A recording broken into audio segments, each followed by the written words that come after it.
Four verbal plan, જેમાં છે nature of language એટલે ભાષાનું સ્વરૂપ. અર્થ જોઈએ તો ક્લાસિફિકેશનમાં વપરાતી ભાષા સુગમ, ચોક્કસ અને સાદી હોવી જોઈએ. મહત્વ જોઈએ તો ભાષા જટિલ હશે તો વપરાશકર્તાને સમજી શકાશે નહીં. ઉદાહરણ તરીકે બોટની અથવા પ્લાન્ટ સાયન્સ સહેલાઈથી સમજાય છે, જેમ કે પેનેર્ગોનિક, ક્રિપ્ટોગેમિક, ફ્લોરા જેવા જટિલ શબ્દો સામાન્ય વાચક માટે મુશ્કેલ રહે છે. લાઇબ્રેરી સાયન્સમાં પ્રયોગ જોઈએ તો સબ્જેક્ટ હેડિંગ માટે હંમેશા સામાન્ય સ્વીકારેલી ભાષામાં હોવું જોઈએ. બીજું છે હોમોનિમ્સ અને સિનોનિમ્સ એટલે કે સમ શબ્દ અને પર્યાયવાચી શબ્દો. હોમોનિમ્સ એટલે કે એક જ શબ્દના ઘણા અર્થ હોવા. ઉદાહરણ તરીકે બેંક તો નદીનો કિનારો પણ થાય અને નાણાકીય સંસ્થા પણ થાય.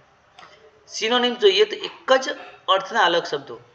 ઉદાહરણ તરીકે લાઇબ્રેરી સાયન્સ અને બિબ્લિયોગ્રાફી. મહત્વ જોઈએ તો હોમોનિમ્સમાં ગૂંચવણ ટાળવી એટલે કે કોન્ટેક્સ આપવો પડે અને સિનોનિમ્સમાંથી એક પ્રિફર્ડ ટર્મ પસંદ કરવી. લાઇબ્રેરી સાયન્સમાં પ્રયોગ જોઈએ તો થિસોરસ અથવા લાઇબ્રેરી ઓફ કોંગ્રેસ સબ્જેક્ટ હેડિંગમાં preferred term plus UF term આપવામાં આવે છે.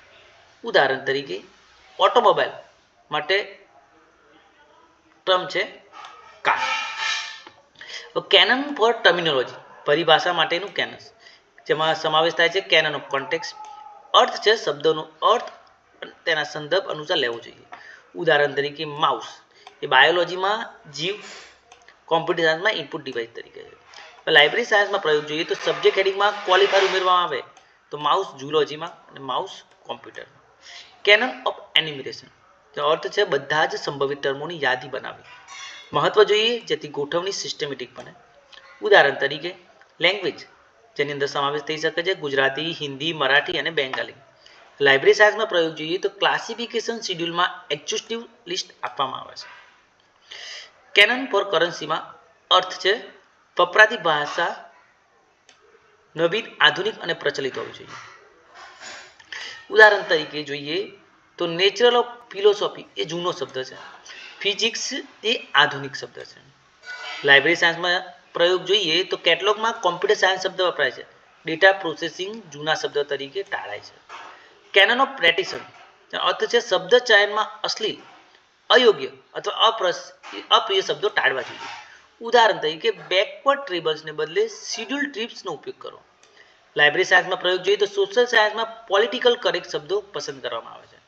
કેનન ફોર એન્યુમરેશન તેનો અર્થ છે દરેક વિષય માટે તમામ ઉપવિષયોની યાદી રૂપમાં સમાવેશ કરવો, જેનું મહત્વ છે વિષય છૂટી ન જાય.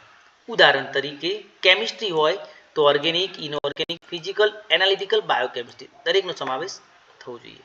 લાઇબ્રેરી સાયન્સમાં પ્રયોગ જોઈએ તો ક્લાસિફિકેશન સ્કીમ્સ ડીડીસી, યુડીસીમાં આ કેનન લાગુ પડે છે. કેનન ઓફ કરન્સી એટલે કે હાલમાં ચાલતું હોય તેવું. અર્થ છે કે ટર્મિનોલોજી સમકાલીન હોવી જોઈએ. આઉટડેટેડ શબ્દો વપરાય તો વપરાશકર્તાઓને મુશ્કેલી પડે છે. ઉદાહરણ તરીકે હોમ સાયન્સ ઓછું પ્રચલિત છે. નવીન શબ્દ છે ફેમિલી એન્ડ કોમ્યુનિટી સાયન્સ.